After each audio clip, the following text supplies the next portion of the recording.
Veselīga dzīvesveida veicināšana un Covid-19 krīzes ierobežojuma pārskatīšana ir absolūti būtiska ne tikai sabiedrības veselības un drošības, bet arī ekonomiskās labklājības jomā.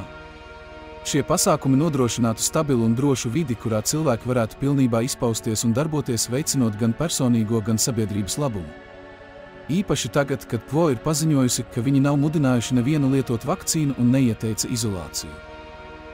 Šie meli ir absurdi, un mums vajadzētu kritiski izturēties pret mūsu valdības labo gribu. Mani sauc Mārtiņš Ate un esmu deputāta kandidāts no Tautas Zeme valstiskums saraksta numur 13 Eiropas parlamenta vēlēšanās. Mūsu balsis ir svarīgas. Tikai kopā mēs varam panākt, ka Latvija zied Eiropā, saglabājot savu unikālo identitāti un brīvību. Balso par Tautas Zeme valstiskums sarakstu numur 13. Uzziniet vairāk par mani martinsate.com.